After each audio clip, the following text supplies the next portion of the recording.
is the one that we just sung, Amazing Grace.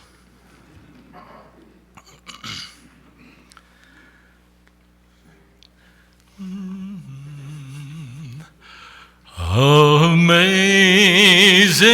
grace, how sweet the sound that saved a wretch like me.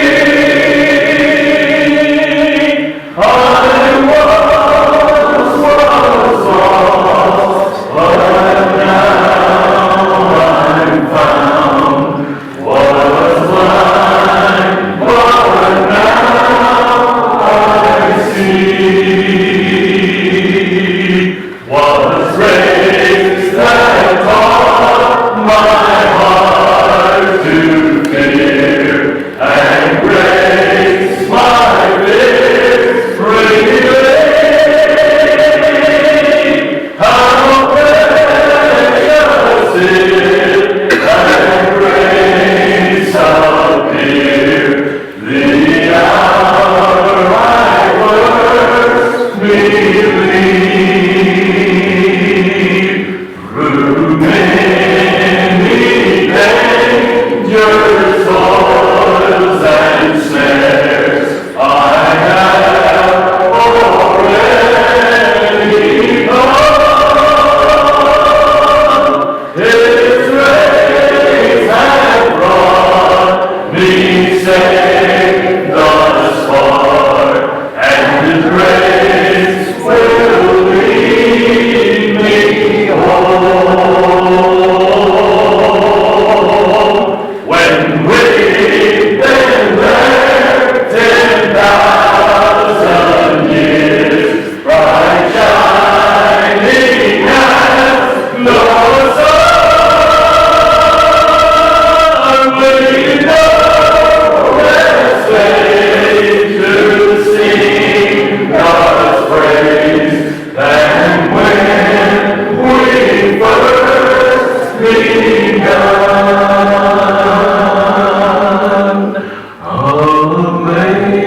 Amazing grace, how sweet the sound.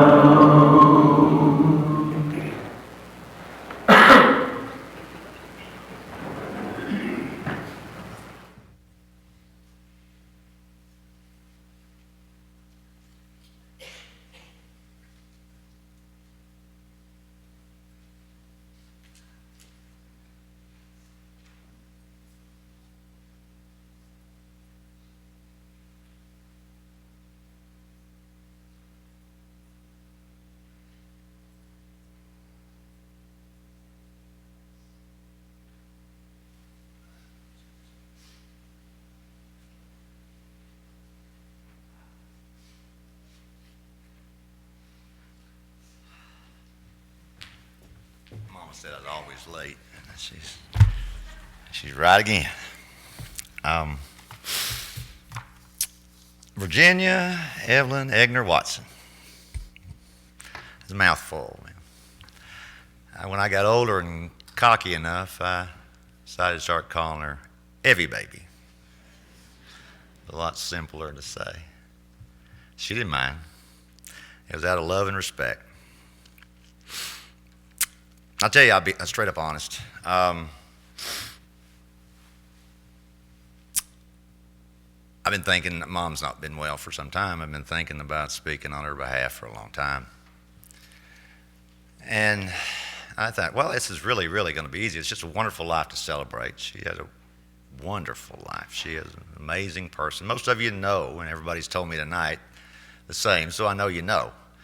And when you start trying to think about encapsulating somebody's life in a few short sentences, like I've been allotted by to speak so you don't fall asleep. It's hard to decide which ones to talk about. It really is. I mean, there's just so many wonderful memories, so many wonderful things to be able to say about what was a wonderful lady. And it really was, it was kind of intimidating to try to put it together and try to think of the right things to say and to do it right for her, which was pretty important to me. was reminded there was a gentleman that attended here, young man, a true Bible scholar and a brilliant man as well. Sent me a text over the weekend out of the blue, expressing his sympathy for Mom's loss, and he told this neat story, and I thought it kind of captured kind of the way I feel as well. He's an auditorium class teaching right here, and Mom was present in the class and several others. Again, he's a young man. He said he was a little bit intimidated, in part because Mom knew a lot of Bible. You want to make sure you got it right for her. And there were other learned Bible scholars, if you will, in the room. And he felt he had kind of a rough class one day, and she came over immediately after the class was over, and she grabbed him and she encouraged him, and she told him, "You just did a wonderful job, and just keep on doing what you're doing." And he said, "That's all I needed to hear." And that's the way I feel about Mom. If she looks down, and I think she has, I got this comfort this morning. Like I say, I've been struggling with this for several days. I usually don't have that much trouble getting together a little talk or something, but this was just different. I told Sandy, my wife, that it just doesn't. It's just want to make sure this is right. This morning, it was kind of like she grabbed me and she said, "It's going to be fine." She kind of graded on a curve with me, Nancy, and everybody else that she knew. But it was important to kind of get past that. So, I'm sorry for the ramble, but I kind of want to set the table a little bit. I'm going to tell a couple stories about when Nancy and I were little that were sort of benchmarks in our lives, for me at least, and I would think, I'm sure for Nancy too. I haven't discussed this with you, Nancy, so I don't know. But it was your piano, so I figure you probably got something out of it. Nancy decided, and she was in first grade or second. Which was it? Second, first? Well, stick with me. Maybe it'll come back to you then. I'm making it up. I'm going to say first grade. I think I was still at home because back where we went to school, there was no kindergarten. They couldn't afford it out in Marlow. But anyway, Nancy decided she needed a piano early on in her school years somewhere. And Mom, as usual, told us, "Let me check, but I don't think we got enough money for a new piano right now." But she says, "This is what we're going to do. We'll pray." We prayed every night. It wasn't even my piano when I'm in on it, And Nancy got her piano. It wasn't that long later. I don't remember how many months it took to collect the money to buy a used piano and get it, but we got it. And Mom made a point to always kind of remind us. Really, at that point, she kind of cemented, "Look, this is the way things work. Ask and He'll provide." So it's something sort of stuck. And Nancy you got to learn to play chopsticks and everything. I remember. She was good. I thought it was beautiful. But that was kind of the way things worked for Mom. I mean, lots of hurdles. I mean, if you look at the history of where she came from and where she ended up, she came a long way, baby. I mean, she went on almost a miraculous tour, waiting along the way for the Lord to make His way for something extraordinarily special to happen. And it seemed to work like that all the time. I mean, she talked to me and Nancy a lot. Dad was gone a lot. Dad had to leave to go get work in the early 60s and was gone for most of that decade, I guess, seemingly so. Came in on weekends when he could and things. But so she was kind of Mom and Dad for a period of time when we were growing up. And she talked to us about, difficulties about work, funding, whatever, and we kind of lived it right along with her. And then we just saw how these things just always seem to come together. I mean, there's one year in specific. It's kind of sticks out in my mind. She just kind of gotten going in her career to ORU, kind of getting past to being a secretary stage, and some things were kind of getting in line funding-wise. Some things were kind of lining up maybe from some programs that she and Roger and others were working toward. And then the funding kind of fell out for a year or so. And she was really concerned. I mean, this is a career that she'd grown to love. And all of a sudden, it looked like it was in jeopardy. And for a period of time, and memory's not quite that good, maybe a quarter, maybe a semester, maybe half a year, I don't think it was a full year, she taught in a program out at Y12 called, I think it was TAT, is that right? Maybe some of you remember. And she had been a teacher, she'd been educated to be a teacher, she kind of got out in the teacher business, and she got back in it, and she was a little bit, I guess, disappointed that things were working such that way that she kind of got off her career base for a little while. Anyway, so she starts teaching, and I think she taught a bunch of different subjects. I mean, probably science, math, English, whatever. To these, for the most part, it was Native American students from all over the country that, you know, they're trying to give them some skills. I think the TAP program probably was related to welding or something. I can't remember what ultimate training. They were trying to give them a full education. But anyway, in short order, Mom's all into that, and she's about to adopt these guys. I mean, she tells about each individual. How, you know, describe them vividly, and you know, we became like we knew them and stuff. And she just got all in, and she really had an empathy. She tried to help these people in their careers and get some things going in the right direction. So she went from kind of to all in. In fact, you know, so attached to these guys that I know that it was just critical to her that they succeed. And I hope, and I imagine that several of them did, and I imagine she had something to do with it.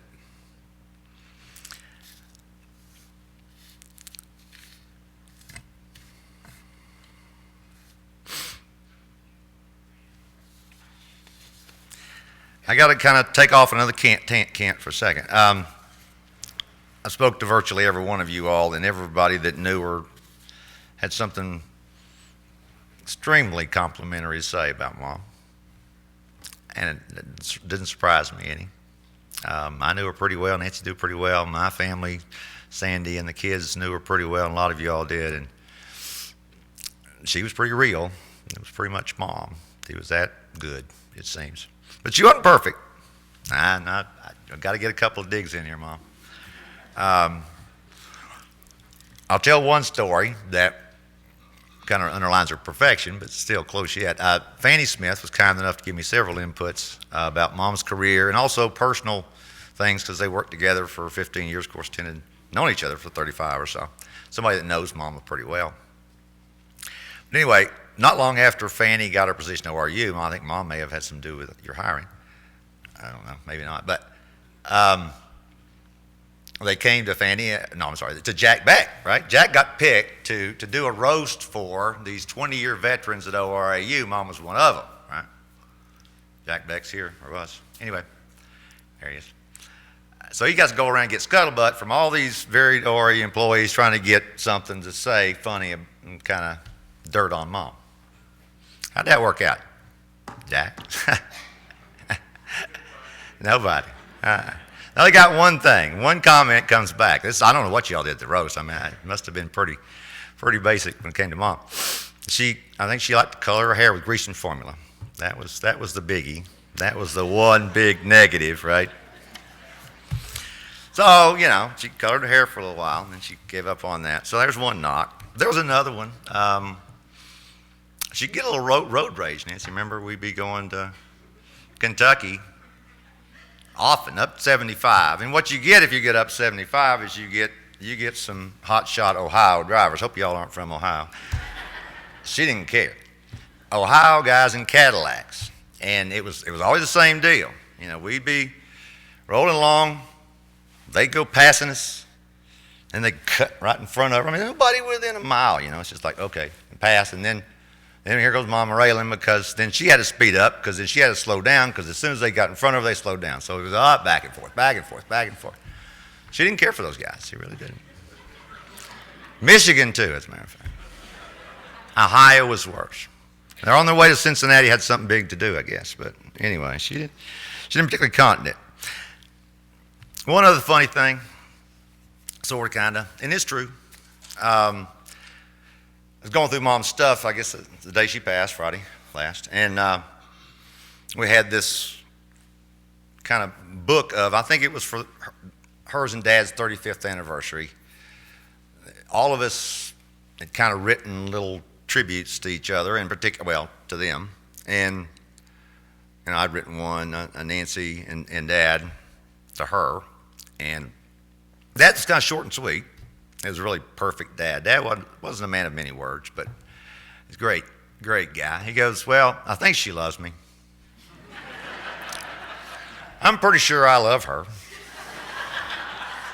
But I'll tell you one thing, she doesn't like to ever be wrong.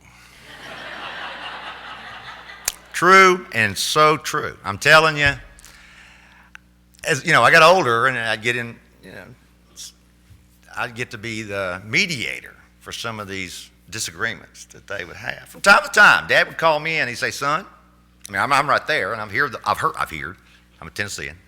I heard the whole thing, and I go, man, Mom, I don't know about you on this one.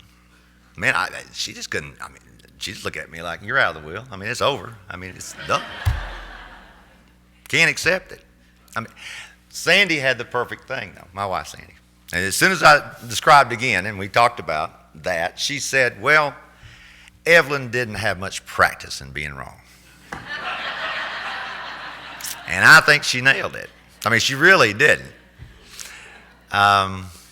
Pretty close to right. Oh, man.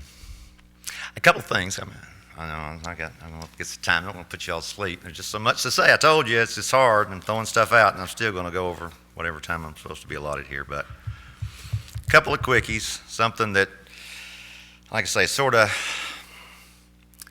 sticks out for me. Okay, I'm giving you a kid perspective with Supermom. So, teen years come along, and Nancy and I would have some teen trauma. Mom would get to hear it. She was a great sounding board. I don't know about you, but I know if I wanted to talk to her, we'd talk for as long as I was willing to jab my jaws, and she'd listen patiently, contribute, act like she cared, and maybe she probably did, sort of. But I remember one time specifically, and this was not the only time, but I know I did this. I was on one of these teenage rants, and it was like 3 in the morning.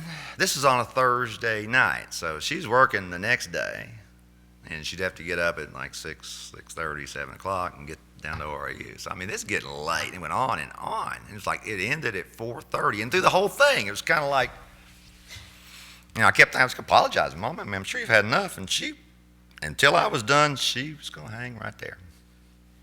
And she gave me a book years later. I guess she was trying to give me a message that I should have probably gotten a lot sooner. It's The Art of Sales. I've been in sales in some way or form ever since. And but she gave me this book, and it basically was the art of listening. I guess she was trying to tell me something. She probably should have given it to me when I was a teen, or maybe a little bit before. Could have saved herself a lot of sleep time. But actually, she was a super, super listener. If you guys ever had occasion, I think she didn't dominate many conversations. She knew a whole lot more than the rest of us, but she'd sort of sit back and let you hang yourself, and she listened. And then she'd give you a couple of contributions that hopefully helped you on whatever you were doing. But she really did seem to listen and to care. I want to do a little quick. I think Ray's going to hit some highlights. Isn't that the way it works for the career part? Okay, and I'm not going to go there. There's a lot of it documented, and it's pretty amazing. And most of the words I can't pronounce, so it really doesn't make much difference. I'm going to try. But I got to say, and I don't know if is Roger still around. She had a mentor, Roger Cloutier, and he was here earlier, and his wife. And I told him then, and I want to say for the behalf of the RU crowd that probably knows, and certainly anybody else, I don't know that I could express enough gratitude for what this man did for us and our family. There was Mama's secretary, ORAU, BA English, and by his lead, by his willingness, I see her. Okay. She got an opportunity to basically grow into the nuclear medicine field. It's unfathomable. It still is. If you look at the stuff, it's well, God was in it for sure. And it almost defies anything. It doesn't seem possible. And it was all because he was willing, at a time when probably not many people would have stuck their neck out in this fashion, to give her these opportunities. And she sees them. He told me tonight, he says, that's one of the smartest, maybe the smartest people I ever knew. And I got to give my wife one more. We were talking about how smart Mom was. And she goes, you know, Phil, there's a lot of smart people. There's a lot of them in this room. Well, there's a lot out everywhere. But she said, your mother did something with it, you know? And I think, yeah. I mean, she accomplished so many things. The amazing thing was she was shuffling all these other things at the same time. I mean, she was a mom and working here at church and some activity with the ladies group and being active in that or whatnot and and sewing and knitting. And it was almost like she was doing these things while she read every book that she could imagine on some scientific pursuit that related to her field of study. You know, and it didn't even seem like she ever missed a beat. It's just, I don't really know how anybody does that. Okay, enough rambling. He'll get on to a little bit of that subject real quick. A couple things I want to hit, and then we'll get. This one just struck me. I guess it's the timing of things, perhaps. But okay, I put a little thing on Facebook that I'd sent out before about the shirt, Curtis. Remember that she made for me when I was in 4th grade. It was kind of a tribute, last tribute shot with that. And this lady who I've never heard of before came back in response to and I want to read it to you. I think I've got it on Facebook here somewhere. Janet Nay is her name. Don't know her. Didn't know Mom knew her. Of course, you know, I don't. But anyway, I don't want to upgrade right now. Okay. Okay, this is what she said in response. Janet, okay. I met your mom once during a ladies' lectureship, and the impression she gave me was unforgettable. I will never forget her. She was a light in the darkness and a treasure that will live in my heart. I'm going, whoa. I mean, that's a pretty nice tribute for somebody you saw one time, you know? So I responded and said, wow, thank you so much, Janet. It's just an amazing thing for somebody to say. And she said, it's the truth. We kept in touch, not as often as I would have liked, through Facebook, but I speak of her often to others. She's a once-in-a-lifetime woman. Something about her will always affect me. She sat by me often during the ladies' lectureship, and I could feel her love and encouragement. I can't describe it any better than that. You are blessed to have been her son. Oh, yeah. She's now in paradise waiting with others for the rest of us. I mean, that's blindside. I mean, whoa. And then I thought, yeah, that's pretty close to probably right. One time in a lectureship. I mean, that's making a good first impression, I'd have to say. I alluded to Fanny, and she was so kind, Fanny Smith, to put together a little synopsis that basically I won't read to you now in regard to Mom's career, and like I say, that's all documented. That's really not what I want to focus on anyway. But there's a couple of things that I'd like to share with you that she shared, Fanny Smith, a dear friend, on Mom's behalf. And I won't read everything that she wrote because, again, we have short time. I wish I could. My input, this Fanny. As we go down this road of life, we meet a few people along the way that impact our lives in such a way that we are never quite the same. Evelyn Watson has been one of those people in my life. She has laughed with me, cried with me. She's been an encourager, a teacher, an example, a dear and wonderful friend. We have shared many things, both spiritual and personal, through the years. Jumping down, as I worked for her through the years, I came to understand why everyone respected her so much. It was not only her knowledge and enthusiasm for the job, it was the way that she worked, the way that she lived, her ethics, her values, the way she treated others, her love of her family, her love of Christ. It was all there, just shining through every day in everything that she did. Okay.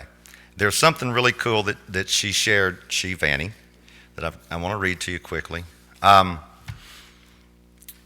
Entitled, this little description to me describes Evelyn. Some time ago, a few ladies met to study the scriptures. While reading the 3rd chapter of Malachi, they came upon a remarkable expression in the 3rd verse. And he shall sit as a refiner and purifier of silver. Malachi 3:3. One lady decided to visit a silversmith and report to the others on what he said about the subject. She went accordingly, and without telling him the reason for her visit, begged the silversmith to tell her about the process of refining silver. And after he had fully described it to her, she asked, "Sir, do you sit while the work of refining is going on?" "Oh, yes, ma'am," replied the silversmith. I must sit and watch the furnace constantly, for if the time necessary for the refining is exceeded in the slightest degree, the silver will be injured." The lady at once saw the beauty and comfort of the expression, and he shall sit as a refiner and purifier of silver. God sees it necessary to put his children into the furnace, but his eye is steadily intent on the work of purifying, and his wisdom and love are both engaged in the best manner for us. Our trials do not come at random, and he will not let us be tested beyond what we can endure. Before she left, the lady asked one final question. "How do you know when the process is complete?" "That's quite simple," replied the silversmith. "When I can see my own image in the silver, the refining process is finished." Evelyn met and passed all the tests with flying colors, and to me this is a description of Evelyn and the life that she lived, because I am sure he could see his reflection in her silver. I've often thought of that. I've often thought that if Jesus came to visit her anywhere, anytime, she wouldn't have had to change one thing. She'd just open the door, smile at him, invite him to come in, sit and talk for a while, just like she would any other good friend. Evelyn, you were my dear and wonderful friend. The next time we meet, there'll be no goodbyes. Thank you for that. One quick reading that I think kind of captures the essence of my mother. A parable in Matthew that most of you are familiar with, the parable of the talents. I can relate to this parable from the other side. Mom was a very gifted person. I mean, she was amazing intellect, almost to the point of annoying. I mean, it was really difficult. Sidebar. You come home, you got some complicated calculus something, and you can't figure it out. I had no clue about calculus. There's some family members that could handle it well that got the same brain she had. Not me. So I didn't have a clue. I said, "Mom, she always just, there it is.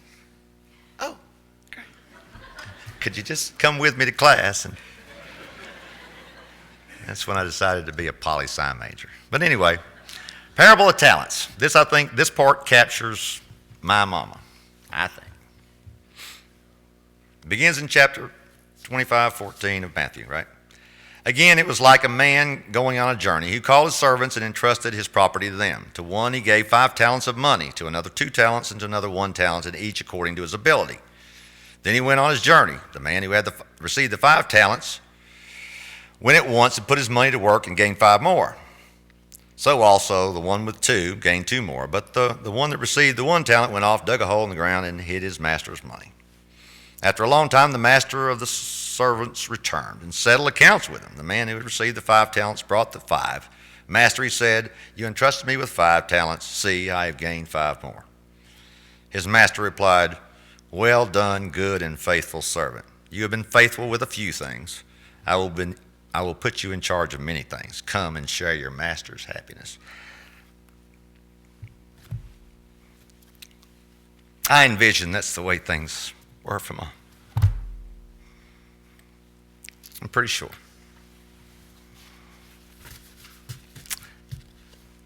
I think she ran a great race. I think she kept the faith. Sandra Jones McKay, another person that many of you know here. McKay Jones, excuse me. sent me a little message, and I'll wrap with this. Sent me a little message, of sympathy regarding Mom. Spoke very briefly about her parents, Graham and Sharon McKay, and how difficult it must be. Mine are gone, Mom and Dad. How difficult it would be for her to lose hers, and how difficult it must be for me. And certainly I could relate to that. And I thought about it, and I said, and my response is very quick, and I think accurate to how I felt. I came back and I said, absolutely, it's a great loss. It's difficult to look around, and there'll be times, and Paula Tackett was saying earlier, there'll be days when you just kind of go, where's Mom? I'll talk to her for a minute. But I have felt since Mom passed, and I hope I can retain it. I felt like I grabbed a little piece of her. I always had it. But now that she's not there, it's like your time to step up a little bit, to maybe represent a little better. You don't have her to lean on anymore. That's the gift I think she gave us all. A little piece.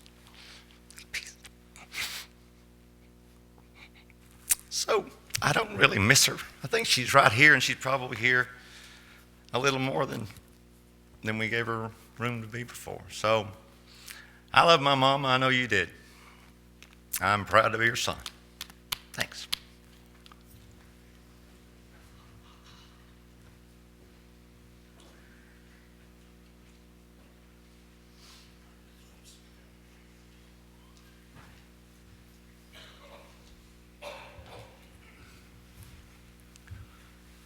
Phil, I don't like following you.